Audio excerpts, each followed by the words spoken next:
La vallée de la mort, c'est un bon sujet. Le problème des vallées de la mort, c'est qu'à chaque fois qu'on en traverse une, on en trouve une autre, mais c'est comme ça qu'on progresse. Euh, euh, Peut-être pour reprendre les éléments, malheureusement, je n'ai pas pu entendre tous les interventions, en particulier de monsieur le sénateur, mais j'ai lu avec attention, j'ai eu la chance d'être auditionné, donc je vais reprendre peut-être rapidement quelques points, et puis je pense que l'enjeu, c'est effectivement les questions et réponses qui ne manqueront pas d'arriver. Donc, clairement, depuis la création de BPI France, on a commencé sur un pari qui est celui effectivement du digital et de la tech.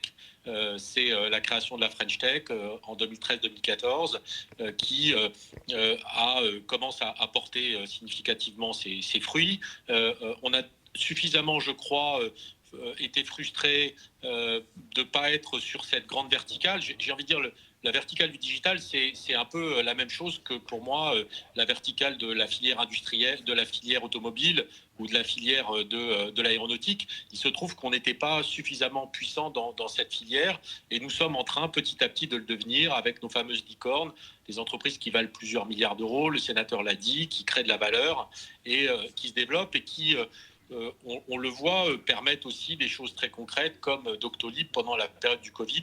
On n'a effectivement pas eu de vaccin, mais on a quand même pu maîtriser notre processus de vaccination. Donc on voit bien que petit à petit, on a des objets qui rentrent dans notre quotidien.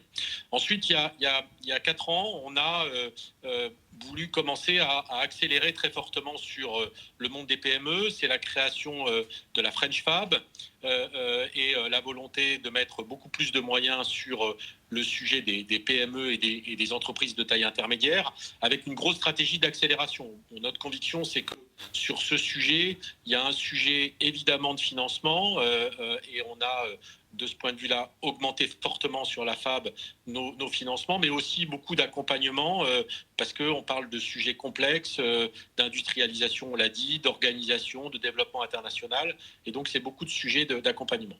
On a aussi en parallèle, il y a 3 ans, lancé le plan Deep Tech.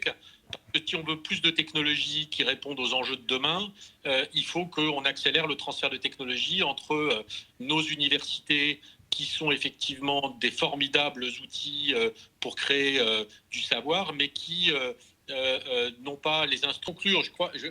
Donc, je disais tout à l'heure le transfert de technologie, les logiques de la French Fab. Depuis le plan de relance, et ça a été cité, et France 2030, il y a clairement une dynamique extrêmement forte sur les sujets de réindustrialisation. À la fois, je citerai le plan start-up et PME industriel avec 2,5 milliards sur la réindustrialisation autour de l'innovation, avec un grand plan qui est en train de se lancer. Et puis, de façon générale, les moyens de France 2030 qui voient apparaître des usines qu'on n'avait jamais vues depuis plusieurs dizaines d'années. La grande usine Gigafactory qui va être à Crolles, les usines de batteries qui sont quasiment en phase pilote actuellement avec ACC et tous les dispositifs autour de ce qu'on appelle les PIEC, les financements dans les grandes verticales pour recréer des usines, montrent que l'État est clairement, au travers de France 2030, en train de mettre des moyens très forts. Le seul sujet, pour être clair avec vous, je ne sais pas si vous me voyez, mais il y a un très bon livre que je vous conseille de mon patron, très important pour mon avenir, de faire de la pub, qui montre que... qui montre qu'il a fallu 20 ans pour désindustrialiser la France et que, comme le dit Nicolas, on a tous un petit bout d'empreinte digitale sur cette situation. Moi, je fais beaucoup de montagnes et j'ai appris que monter, c'était un peu plus dur que descendre. Et donc, tout ça pour dire qu'il va nous falloir beaucoup de constance et beaucoup de volontarisme et beaucoup de moyens. De ce point de vue-là, sur les moyens, il faut quand même reconnaître que 54 milliards sur France 2030, c'est des montants qu'on n'a pas vus depuis plusieurs dizaines d'années et qui nous semblent à la hauteur des enjeux qui s'ajoutent à ce qui a été fait dans la relance. Donc il va nous falloir de la conviction, il va nous falloir de l'optimisme, il va nous falloir de la volonté.